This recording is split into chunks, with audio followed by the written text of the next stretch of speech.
और अब आज की सबसे बड़ी खबर, दिल्ली में चुनाव है। चुनाव से पहले अवैध बांग्लादेशी घुसपैठियों का मुद्दा उठ रहा है और अवैध बांग्लादेशी घुसपैठियों के खिलाफ दिल्ली पुलिस के अभियान को लेकर खबर है। दिल्ली पुलिस ने फर्जी वोटर और आधार कार्ड बनाने वाले गिरोह का पर्दाफाश किया है। घुसपैठियों को अवैध दस्तावेज दिलाने वाले गैंग के 11 लोगों को दबोचा गया है। अब आरोपी फर्जी वेबसाइट के जरिए नकली पहचान पत्र बनाकर घुसपैठियों को भारत का नागरिक साबित करने में कैसे मदद करते थे, एक खुलासा आपके सामने होगा। वहीं दिल्ली पुलिस ने आज कालिंदी कुंज इलाके में अवैध बांग्लादेशियों के खिलाफ जिस तरीके से अभियान चलाया, उसकी तस्वीरें आपके सामने। संदिग्धों से लगातार पूछताछ को लेकर भी बड़ी खबर सामने आ रही है। बांग्लादेश घुसपैठियों पर दिल्ली पुलिस का खुलासा जानिए। भारत में जंगल के रास्ते आते हैं घुसपैठिए, असली आधार कार्ड से फर्जीवाड़ा करते हैं घुसपैठिए, 20 रुपए में बन जाते हैं फर्जी कागजात। ये बड़ा खुलासा हुआ है, जहां देखिए 20 रुपए में कैसे फर्जी कागजात बना दिए जाते हैं और असली आधार कार्ड से फर्जीवाड़ा करते घुसपैठियों को लेकर ये बड़ा खुलासा हुआ है। हमारा मामला शुरू होता है संगम विहार के एक मर्डर केस से, जहां पे इन 5 में से 4 लोग सस्पेक्ट्स थे। इनकी डिटेल जब इंटरोगेशन की गई तो उसमें मालूम चला कि ये 4 लोग बांग्लादेशी नागरिक हैं। इन सबके पास आधार कार्ड था। हमने फर्दर इंटरोगेशन की तो मालूम चला कि जो डिसीज है हमारे मर्डर केस में, सेंटू शेख, उसने इन लोगों को इलीगली बांग्लादेश से इंडिया आने में हेल्प करी थी। दिल्ली में अपने घर पे रुकवाया था और रुकवा के इनके फर्जी आधार कार्ड बनवाए थे। साहिल नाम का आदमी है जिसका पूनम कंप्यूटर सेंटर है रोहिणी इलाके में, वहां से इन्होंने फर्जी आधार कार्ड बनवाए। फर्दर पूछताछ में मालूम चला कि एक वेबसाइट है जनताप्रिंट्स.in, जहां पे ये लोग 20-20 रुपए में अपने फर्जी date of birth certificates, income certificates बनवा लेते थे। तो पुलिस के जरिए बड़े खुलासे हो रहे हैं और अब तक क्या क्या खुलासा हुआ है, किस तरीके से इस अभियान को लेकर और चौंकाने वाली बातें सामने आई हैं, इस बारे में तमाम जानकारियों के साथ मेरे सहयोगी पुनीत हमें ज्वाइन कर रहे हैं। और पुनीत, आपसे इसी को लेकर सवाल करूंगी, लेकिन उससे पहले दिल्ली पुलिस की प्रेस कॉन्फ्रेंस से जुड़ी एक जरूरी बात जानना बहुत जरूरी है, क्योंकि ये इतनी इंपॉर्टेंट है। इसी के जरिए ये पता चलता है कि किस तरीके से बांग्लादेशी घुसपैठिए दिल्ली में घुसपैठ करते हैं। डीसीपी साउथ अंकित चौहान के मुताबिक घुसपैठिए भारत में जंगल के रास्ते आते हैं। ट्रेन और बस से दिल्ली पहुंचने के बाद इनके नेटवर्क के जरिए फर्जी कागजात तैयार करवाए जाते हैं और इसी काम के लिए बकायदा असली आधार कार्ड तक का इस्तेमाल किया जाता है। यानी ये आधार कार्ड तो असली होते हैं, लेकिन इनमें तस्वीरें घुसपैठियों की इस्तेमाल कर ली जाती हैं, यानी आधार कार्ड से फर्जीवाड़ा। और इसी के अलावा खुलासा ये भी हुआ है कि घुसपैठिए 20 रुपए में फर्जी कागजात बनवा लेते थे, जिसमें जन्म प्रमाण पत्र से लेकर इनकम सर्टिफिकेट तक शामिल बताया जा रहा है। हालांकि अब इंफॉर्मेशन वॉल का रुख करूंगी, क्योंकि दिल्ली पुलिस अवैध बांग्लादेशियों पर पिछले कुछ दिनों से जिस तरीके से अभियान चला रही है, उसमें अभी तक कैसे सफलता हासिल हुई है, इसी बारे में इंफॉर्मेशन। क्योंकि दिल्ली पुलिस जिस तरीके से अवैध बांग्लादेशियों पर नजर बनाए हुए है, खबर है पुलिस सूत्रों के मुताबिक पूरी दिल्ली में 1500 से ज्यादा लोगों को संदिग्ध बताया जा रहा है। हालांकि इसमें इंपॉर्टेंट बात यह है कि इन संदिग्धों के दस्तावेज जिस तरीके से लगातार चेक हो रहे हैं, उसके बाद और बड़े खुलासे हुए हैं। दिल्ली की दक्षिण पूर्व जिला पुलिस 8 अवैध बांग्लादेशियों की गिरफ्तारी तक अभी कर चुकी है। हालांकि बाहरी दिल्ली से 10 अवैध बांग्लादेशियों की गिरफ्तारी को लेकर भी इस बीच खबर आई है।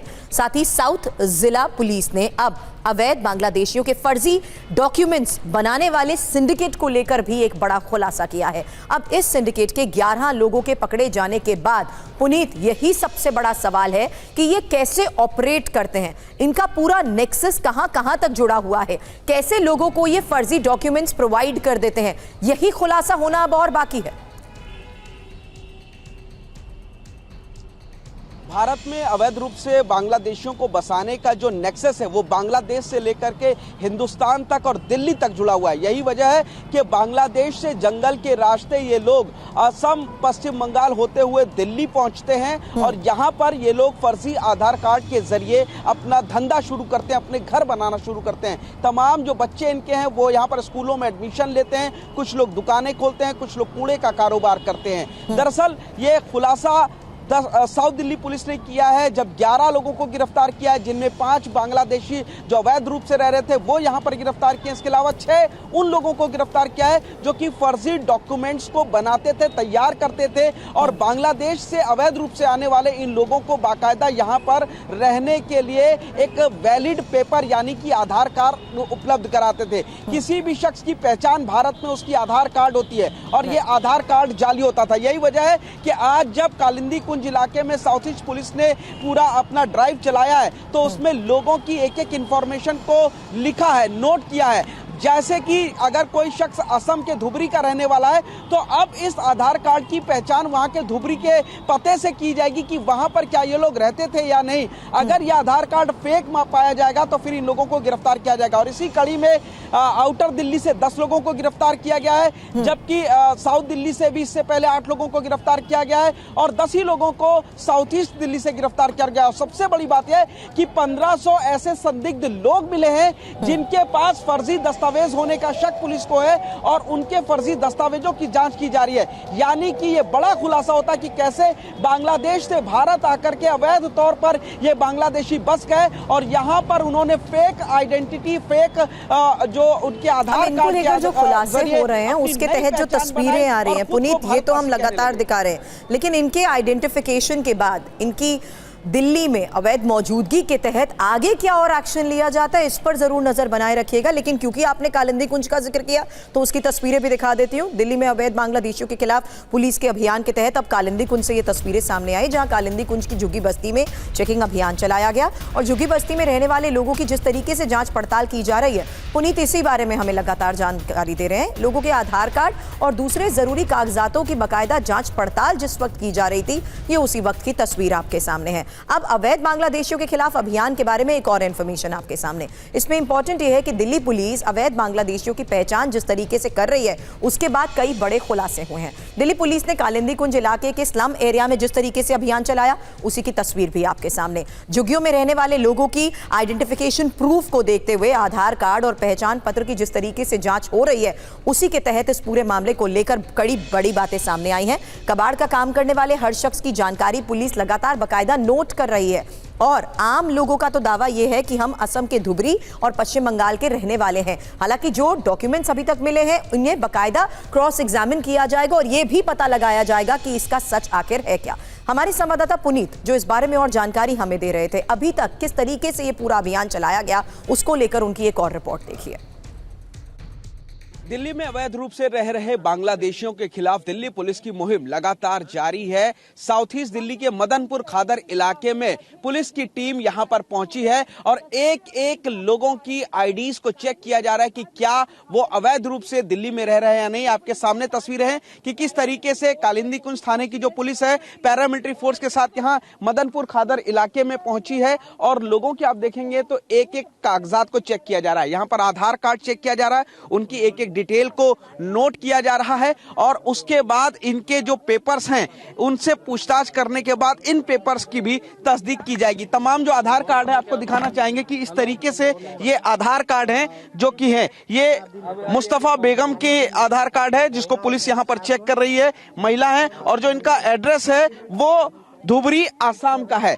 ये जो एड्रेस है अब इस एड्रेस को धुबरी आसाम से पूरा वेरीफाई किया जाएगा कि क्या ये जो आधार कार्ड है वो असली आधार कार्ड है या फर्जी बनवाया गया। अब इस आधार कार्ड को ये पूरी तरीके से तस्दीक किया जाएगा, धुबरी से इसको चेक किया जाएगा आसाम से और उसके बाद अगर ये आधार कार्ड सही माना जाता है तो इन लोगों को रहने दिया जाएगा और अगर ये गलत माना जाता है, फर्जी तरीके से बनाया हुआ देखा जाता है तो इस आधार कार्ड के फर्जी होने पर इन बांग्लादेशियों को गिरफ्तार किया जाएगा। फिलहाल साउथ ईस्ट दिल्ली की बात करें तो यहां से 8 बांग्लादेशियों को गिरफ्तार किया गया है जो अवैध रूप से रह रहे थे। इसके अलावा आउटर दिल्ली से भी 10 लोगों को गिरफ्तार किया गया है और साउथ दिल्ली पुलिस ने एक बड़े रैकेट का पर्दाफाश किया है जिसमें बांग्लादेशियों के लिए फर्जी तरीके से जो कागजात हैं, आधार कार्ड हैं, उनको बनाने का जो रैकेट था उसका भंडाफोड़ किया है और 11 लोगों को गिरफ्तार किया। दरअसल जो दिल्ली के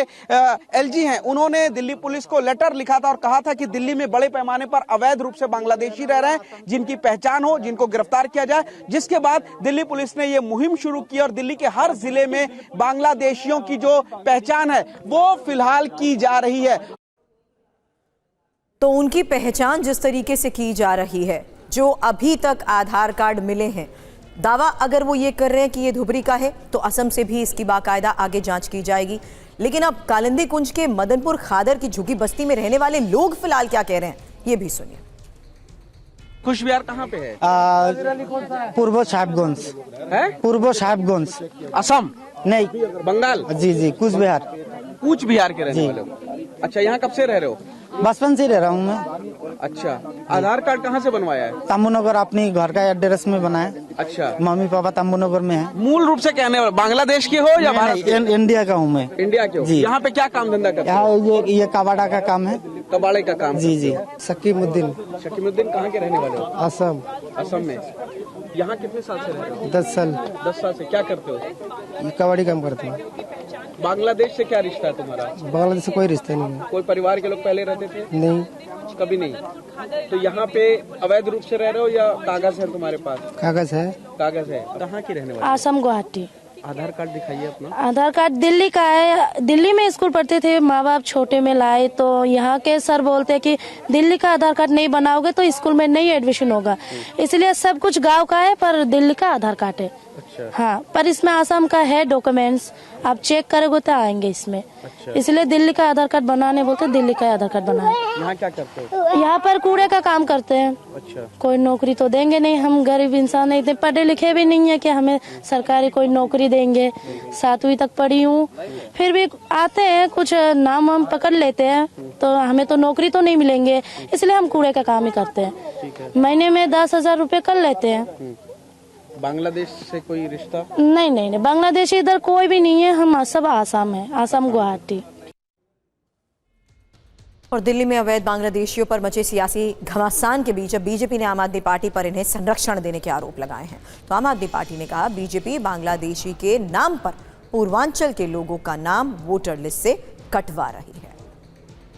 जब ये बात पता लगी कि दिल्ली सरकार के स्कूलों में ऐसे लोग भी भर्ती हो रहे हैं, उनके बच्चे भी भर्ती हो रहे हैं, चाहे वो बांग्लादेशी हैं चाहे वो रोहिंग्या हैं, तब एक केजरीवाल को डर लगा कि उनका जो सारा षड्यंत्र था तो उसका पर्दाफाश हो रहा है और ये पर्दाफाश सारा दिल्ली पुलिस कर रही है।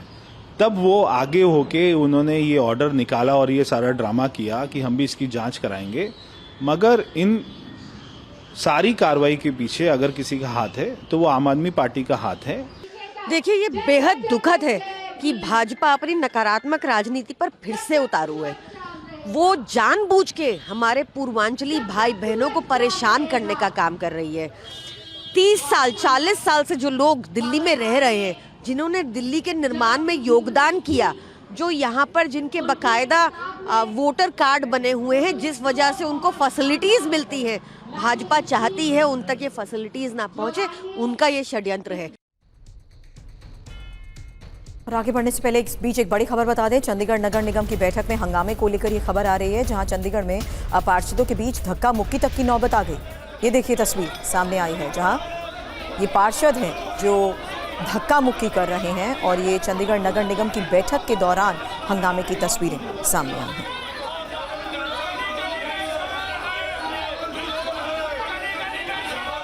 हालांकि बैठक के दौरान पहले हंगामा हुआ, लेकिन हंगामे के बाद नौबत हाथापाई तक पहुंच गई और देखिए किस तरीके से आपस में ही ये सभी धक्का मुक्की करते नजर आए। ये पार्षद एक दूसरे के ऊपर हाथ तक उठा। और अब भोपाल के जहांगीराबाद में बवाल को लेकर खबर है। 2 समुदाय के विवाद के बाद हुए पथराव की तस्वीरें सामने आई हैं। आपको बता दें, हाथ में तलवार लेकर उपद्रवी नजर आए। ये देखिए तस्वीर, भोपाल के जहांगीराबाद की ये तस्वीर, जहां पर हालात को काबू में करना मुश्किल हो गया, क्योंकि बीच सड़क पर 2 समुदाय के विवाद के बाद पथराव की तस्वीरें सामने आई। लेकिन इतना ही नहीं, कुछ लोग तो हाथों में तलवार लेकर निकल आए। हालांकि यहां पर मौके पर पहुंची पुलिस हालात पर काबू करने की कोशिश कर रही थी। स्थिति अभी भी तनावपूर्ण बनी हुई है, लेकिन फिलहाल शुरुआती जांच में यह पता लग पाया है कि किस तरीके से 2 समुदाय के लोगों के बीच में यह विवाद था और हंगामा इस कदर बढ़ गया कि एक दूसरे के ऊपर पथराव शुरू कर दिया। और पथराव के बीच ये चौंकाने वाली वो तस्वीरें सामने आई, जिसमें साफ नजर आ रहा है कि सड़क के बीचों बीच एक तरफ जहां दूसरी तरफ से पथराव हो रहा है, तो कुछ उपद्रवी अपने हाथ में तलवार लहराते हुए भी नजर आए। और अब भोपाल कैश कांड की बात करते हैं, जिसमें रोज नए खुलासे हो रहे हैं। आज की बड़ी खबर आपको बता दें, इस मामले में अब एनफोर्समेंट डायरेक्टोरेट की एंट्री हो चुकी है और ईडी ने केस भी दर्ज कर लिया है। लेकिन अब तक की जांच पर सूत्रों के हवाले से हुआ नया खुलासा जानिए। देश के कई शहरों में आरोपी सौरभ शर्मा की संपत्ति का पता चला है और जो जानकारियां अभी तक मिल पाई हैं, सौरभ ने अपने रिश्तेदारों के नाम पर कई प्रॉपर्टीज खरीदी, संपत्ति खरीदी। इस मामले में सौरभ के खिलाफ लुकआउट नोटिस भी जारी करने की तैयारी बताई जा रही है। वहीं दुबई समेत विदेश में निवेश को लेकर फेमा के तहत भी जांच हो सकती है। हालांकि इस बीच खबर यह है कि सोना और चांदी विदेश से आयात हुआ था, इसलिए जांच में डीआरआई भी शामिल हो सकती है। तो लगातार इस पूरे मामले की इन्वेस्टिगेशन का दायरा जिस तरीके से बढ़ रहा है, भोपाल कैश कांड को लेकर नया खुलासा जानिए। क्योंकि पहला खुलासा यह कि आरोपी सौरभ शर्मा करीब 300 करोड़ की संपत्ति का मालिक है। दूसरा बड़ा खुलासा यह कि रिश्तेदारों के नाम पर उसने कई शहरों में प्रॉपर्टीज खरीद रखी थी। तीसरा बड़ा खुलासा, क्योंकि अलग अलग शहरों की यहां बात हो रही है, तो भोपाल, इंदौर और ग्वालियर, ग्रेटर नोएडा में संपत्ति को लेकर बड़े दावे किए जा रहे हैं। अभी तक ये जानकारी मिली है। हालांकि अब तक की जांच में सैकड़ों करोड़ की प्रॉपर्टी के दस्तावेज जिस तरीके से बरामद किए गए हैं, उसको लेकर आगे जांच बढ़ती जा रही है। सूत्रों से खबर तो यह भी है कि कई रसूखदार लोगों के नाम पर प्रॉपर्टी के कागजात बरामद किए जा चुके हैं और दावा यह भी किया जा रहा है कि आरोपी सौरभ शर्मा के घर से डायरी में भी कई लोगों के नाम सामने आए हैं। अब बरामद की गई डायरी के बारे में क्या खुलासा हुआ है, यह भी जान लीजिए। बरामद डायरी में संपत्ति और लेन देन का ब्यौरा है। इसी के जरिए जो अभी तक जानकारी सामने आई है और जो दावे किए जा रहे हैं, इस पर हमारे सहयोगी शुभम ने लगातार नजर बनाई हुई है। शुभम इस वक्त हमारे साथ हैं। क्या जानकारी इस आधार पर, डायरी के जरिए क्या पता लग पाया, इतने करोड़ों का कैश जो मिला, उनकी ट्रांजैक्शंस को लेकर उसके बारे में भी क्या बड़े खुलासे अभी तक हुए? शुभम, देखिए सुरभि, लगातार चूंकि 3 एजेंसीज, अब ईडी, इनकम टैक्स और लोकायुक्त, तीनों ही विभाग इसकी जांच पड़ताल कर रहे हैं। चूंकि सौरभ को लेकर ये जानकारी है कि वो दुबई भाग चुका है, लिहाजा अब इनकम टैक्स विभाग विदेश मंत्रालय को बोलेगा और उसके बाद लुकआउट नोटिस भी इससे लेकर जारी होगा। मगर जो डायरी हाथ में लगी है, जो दस्तावेज हाथ में लगे हैं, उसको लेकर जाँच पड़ताल जारी है। जो हमारे पास, हमारे सोर्सेज से जो हमें जानकारी मिली है कि इनकम टैक्स विभाग को या लोकायुक्त विभाग को, दोनों ही विभागों के पास कई रजिस्ट्रीज उन्हें बरामद हुई है सौरभ शर्मा के घर से। और इन रजिस्ट्रीज की अगर हम बात करें तो इसमें प्रॉपर्टी सिर्फ भोपाल की या मध्य प्रदेश की नहीं है, बल्कि देश के अलग अलग राज्यों की है, जिसमें नोएडा में भी कई फ्लैट्स हैं, जिसमें मुंबई की भी प्रॉपर्टी है, दिल्ली में भी है, यहाँ तक कि विदेशों तक में भी प्रॉपर्टी जो है वो उसके कागजात मिले हैं। तो इसकी कुल मिलाकर जाँच पड़ताल जारी है। और सबसे बड़ा सवाल जो अभी तक नहीं सुलझ पाया, जिसका जवाब अभी तक नहीं मिला है कि आखिरकार इतना पैसा है किसका। क्योंकि सौरभ 8 साल की नौकरी, कांस्टेबल का पद, 2022 में उसने वीआरएस लिया सुरभि, और उसके बाद उसके घर पर 52 किलो सोना, 10 करोड़ कैश और तमाम तरह की 234 किलो चांदी मिलती है, 300 करोड़ की संपत्ति के कागज मिल चुके हैं। उसके बावजूद ये पता नहीं लग पाया है कि आखिरकार इसमें कौन कौन से लोग इन्वॉल्व हैं, कौन से बड़े अधिकारी, और देखना यही होगा कि अलग अलग जांच एजेंसियां किस तरीके से इस पूरे मामले के तार को जोड़ने की कोशिश करती हैं, क्या बड़े खुलासे आगे होते हैं, इस पर नजर बनाए रखिए। शुभम, शुक्रिया पूरी जानकारी के लिए आपका। आगे बढ़ेंगे। अमेरिका के नवनिर्वाचित राष्ट्रपति डोनाल्ड ट्रंप की शपथ में अभी करीब 27 दिन बाकी हैं, लेकिन शपथ से पहले उनके कुछ बयानों ने अच्छा खासा हड़कंप मचा दिया है। अब कनाडा को अमेरिका का 51वां राज्य बनाने को लेकर विचार करने का कथित मजाकिया ऑफर देने के बाद ट्रंप ने पनामा और ग्रीनलैंड पर कंट्रोल की इच्छा जताई है। क्या ट्रंप अमेरिका की सीमाओं को विस्तार देने पर गंभीरता से विचार कर रहे हैं? ये एक बड़ा सवाल है। या फिर उनका पूरा ध्यान अमेरिका के व्यापारिक, कारोबारी, आर्थिक हितों को बढ़ाना और ज्यादा से ज्यादा सुरक्षित करना पर है। 20 जनवरी को अमेरिकी राष्ट्रपति पद की शपथ लेने जा रहे हैं। अपने कार्यकाल से पहले ही उन्होंने साफ कर दिया है कि अमेरिका किन देशों और क्षेत्रों से पंगा लेने की योजना बना रहा है। आपको हम बताते हैं कि ग्रीनलैंड, पनामा और कनाडा को लेकर ट्रंप ने अब क्या कहा है, क्योंकि ग्रीनलैंड के बारे में सबसे पहले जानिए, जो कि राष्ट्रीय सुरक्षा के लिए अमेरिका का स्वामित्व जरूरी है। स्ट्रैटेजिक इंपॉर्टेंस इसकी है। नियंत्रण से अमेरिका की ताकत में इसके जरिए इजाफा होगा। बात पनामा की, क्योंकि पनामा शहर पर फिर नियंत्रण करना चाहिए, ये बात कही गई है, और पनामा नहर के खर्चों को नियंत्रित किया जाए। ऐसा ना होने पर अमेरिका इसे वापस ले सकता है। बात कनाडा की, कनाडा को अमेरिका का 51वां राज्य बनाने की इच्छा तो पहले ही जताई थी। ट्रंप ने ट्रूडो को ग्रेट स्टेट ऑफ कनाडा का गवर्नर तक कहा। अब ट्रंप के बयानों के बीच ट्रंप के बेटे एरिक ट्रंप ने सोशल मीडिया प्लेटफॉर्म पर एक तस्वीर को शेयर किया, और इस तस्वीर से कैसे खलबली मची, ये देखिए। दरअसल इस तस्वीर में डोनाल्ड ट्रंप को अमेज़न पर कनाडा, ग्रीनलैंड और पनामा ऑर्डर करते हुए एक कार्ट में डालता हुआ दिखाया गया है। इस तस्वीर में ट्रंप अपने मोबाइल फोन पर अमेज़न की वेबसाइट खोलकर इन देशों को कार्ट में जोड़ते हुए नजर आ रहे हैं। एरिक ने तस्वीर के साथ कैप्शन दिया है, dad working on one clip check out to make America great again. तो पनामा को लेकर, कनाडा को लेकर और ग्रीनलैंड को लेकर ये जो बड़ी खबर सामने आई है, उसी के तहत पनामा नहर का इतिहास भी जरा जान लीजिए। अब 1914 पहली बार नहर खोली गई, 1978 अमेरिका के नियंत्रण में थी, 1979 अमेरिका और पनामा को नियंत्रण मिला, 1999 में पूरा नियंत्रण पनामा का हुआ और 2016 नहर के विस्तार का काम तब जाकर पूरा हुआ। लेकिन अब ग्रीनलैंड को लेकर जिस तरीके से उन्होंने इसे अपने कार्ट में किया है, उसको लेकर सवाल इसलिए क्योंकि इसकी स्ट्रैटेजिक इंपॉर्टेंस है। क्या मशीन इंसानों की जगह ले सकती है? क्या मशीनें इंसानों की तरह काम कर सकती हैं? क्या मशीनें इंसानों की तरह बोल पाएंगी?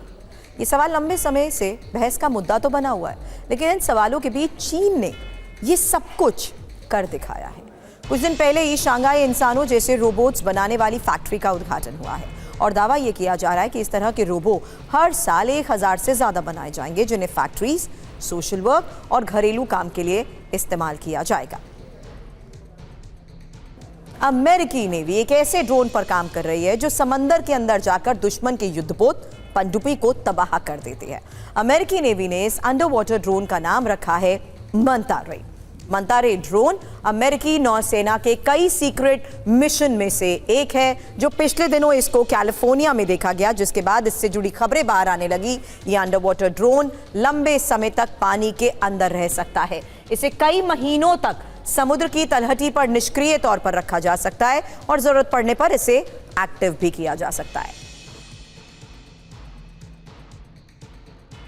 सबसे खास बात ये गहरे समंदर में दुश्मन की एक्टिविटी पर नजर रख सकता है, जरूरत पड़ने पर दुश्मन की पनडुब्बी को तबाह तक कर सकता है। मंता-रे पनडुब्बी की तुलना में बहुत तेजी से मूवमेंट हो रहे हैं और खास बात तो यही है कि दुश्मन को इस अंडर वाटर ड्रोन की भनक तक नहीं लगती। इसमें स्टेल्थ टेक्निक का इस्तेमाल किया गया है और इसी वजह से किसी भी तरह के रडार और सोनार सिस्टम की जद में ये ड्रोन नहीं आते हैं। अमेरिकी नेवी मंता-रे अंडर वाटर ड्रोन का दक्षिणी कैलिफोर्निया के तट पर महीनों से परीक्षण कर रही है और शुरुआती परीक्षणों में ये पास भी हुआ है। अब ये यूएस नेवल ड्रोन जिसके बारे में हम आपको बता रहे हैं, इसकी खासियत जान लीजिए। कितना खास है अमेरिका का ये नया हथियार मंता-रे। एक बार में 10,000 नॉटिकल मील की दूरी ये तय कर सकता है और साथ ही आपको ये भी बता दें कि हाई रेजोल्यूशन कैमरास और सेंसर से ये लैस है। भारी हथियारों से लैस किया जा सकता है। समंदर में छिपकर दुश्मन पर यह हमला कर सकता है। रिचार्जेबल बैटरी का इसमें इस्तेमाल हुआ है और पानी के अंदर आसानी से तैरने, नेविगेट करने में भी ये सक्षम बताया जा रहा है। लखनऊ बैंक लूट मामले में पुलिस के एक्शन को लेकर एक बड़ी खबर आ रही है, जहां लखनऊ बैंक लूट कांड के 2 आरोपी पुलिस मुठभेड़ में ढेर हो गए हैं और लखनऊ मुठभेड़ में एक आरोपी मारा गया है, दूसरा आरोपी गाजीपुर एनकाउंटर में मारा गया। 3 आरोपियों की गिरफ्तारी को लेकर खबर आई। बैंक लूट के बाद जो माल बरामद किया गया है उसको लेकर भी खबर। लूटा गया सोना चांदी बरामद किया जा चुका है, यहां तक कि पिस्टल और नकदी और कार भी मिली है। लखनऊ बैंक लूट कांड से जुड़ी तस्वीरें अब आपके सामने हैं। एक और लखनऊ में रात करीब 12:30 बजे का वक्त जब एक बदमाश सोबित को ढेर कर दिया गया, वहीं दूसरी तरफ तस्वीरें सामने, आरोपी सनी दयाल को गाजीपुर में मार गिराया गया। पुलिस एक्शन से जुड़ी दोनों ही तस्वीरें आपके सामने। और इस बीच आपको हम सुनाते हैं बैंक लूट से जुड़े दोनों बदमाशों को ढेर किए जाने पर पुलिस की तरफ से क्या बताया गया। ये नॉर्मल चेकिंग आज हमारे द्वारा की जा रही थी, जो कि लगातार बिहार बक्सर बॉर्डर पर चेकिंग की जाती है। 12 गहमर थाना क्षेत्र में 12 चौकी, जिसमें से एक लड़का जो था वो वहाँ से भाग गया और दूसरा लड़का जो वहीं पर पुलिस के ऊपर छुप के वहाँ से फायरिंग करने लगा जब पुलिस ने उसको रोकने का प्रयास किया। तो जवाबी फायरिंग में जब उसके ऊपर पुलिस के द्वारा फायरिंग की गई तो उसके पैर में और उसके छाती पर गोली लगी, जिससे वो गंभीर रूप से घायल हुआ। कॉम्बिंग के दौरान जब किसान पथ के पास चेकिंग हो रही थी और कॉम्बिंग हो रही थी तो एक स्विफ्ट डिज़ायर गाड़ी बहुत ही अनियंत्रित स्पीड से पुलिस पार्टी की तरफ आते हुए दिखी। तो पुलिस पार्टी को उन्हें रोकने का प्रयास किया तो वो और भी अनियंत्रित तरीके से गाड़ी चलाने लगा और उसमें बैठे एक व्यक्ति द्वारा पुलिस पार्टी पर बहुत फायर कर दिए गए। अनेक फायर में पुलिस पार्टी द्वारा अपने बचाव में सिखलाए हुए तरीके से जवाबी फायर किए गए, जिसमें एक व्यक्ति घायल हो गया है तथा दूसरा व्यक्ति मौके से गाड़ी छोड़ के फरार हो गया। इनके पास भारी मात्रा में पीली और सफ़ेद धातु के आभूषण और कुछ कैश बरामद हुआ है। पुलिस का बयान तो आपने सुन लिया। आपको हम लखनऊ और गाजीपुर दोनों जगह पर बदमाशों के ढेर होने की पूरी जानकारी भी दे देते हैं, क्योंकि सबसे पहले ये जान लीजिए कि कैसे एक एनकाउंटर लखनऊ में हुआ, जहां पर सोबिंद कुमार देर को मार दिया गया और दूसरी तरफ गाजीपुर में मुठभेड़ के दौरान सनी दयाल भी मारा गया। इसके बारे में और ज़रूरी बातें जो पता लगी, पुलिस के मुताबिक लखनऊ के चिन्हट के लोलाई गांव में 2 गाड़ियों को पुलिस ने रोका। पुलिस गाड़ी के पास पहुंची तो फायरिंग से हमला हुआ। पुलिस की जवाबी कार्रवाई में सोबिंद घायल हो गया, जिसे लोहिया हॉस्पिटल ले जाया गया, जहां डॉक्टर्स ने उसे मृत घोषित किया। वहीं गाजीपुर में सनी दयाल मोटरसाइकिल से जा रहा था और चेकिंग के दौरान रोकने पर पुलिस टीम पर उसने भी फायरिंग की। सनी दयाल ने बिहार बॉर्डर की ओर भागने की कोशिश की, लेकिन पुलिस ने घेरेबंदी कर पीछा किया, सनी दयाल को भी मार गिराया।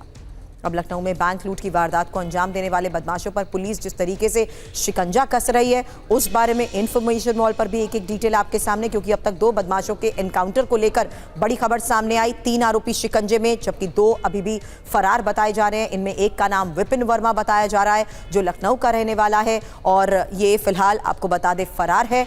दूसरे आरोपी का नाम मिथुन कुमार है, जो कि लखीसराय टेटराहर बिहार का रहने वाला है। ये भी अभी फरार बताया जा रहा है। लेकिन इस बीच लखनऊ में बैंक लॉकर में लूट की वारदात को अंजाम कैसे दिया गया, ये इंफॉर्मेशन भी पूरे तौर पर सामने आ चुकी है, क्योंकि रविवार रात चोर बैंक के पीछे की दीवार में सेंध लगाकर जिस तरीके से अंदर शामिल हुए, 9 इंच की 2 दीवारों को उन्होंने तोड़ा और फिर लॉकर रूम तक पहुंचे। वहां गैस कटर से लॉकर रूम को काट दिया गया, फिर लॉकर के कुंडे को काटकर उनमें रखे जेवरात और कीमती सामान लेकर फरार हो गए। बैंक में कुल 90 लॉकर थे, जिनमें से 42 को तोड़ दिया गया और इसी दौरान अलार्म नहीं बजा, इसलिए अगल बगल किसी को भनक तक नहीं हुई। कहा तो यह भी जा रहा है कि उस दिन गार्ड तक मौजूद नहीं था और रविवार की सुबह जब पड़ोसी आए तो उसे बैंक की दीवार में छेद नजर आया। फिर इसकी खबर बैंक और पुलिस को दी गई। सीसीटीवी वीडियो से यह पता चला कि कुल 4 लोग पहुंचे थे, 4 चोर आए थे। इनमें 3 बैंक के अंदर घुसे, जबकि एक बाहर पहरेदारी करता रहा। प्लानिंग में 7 लोग शामिल बताए गए।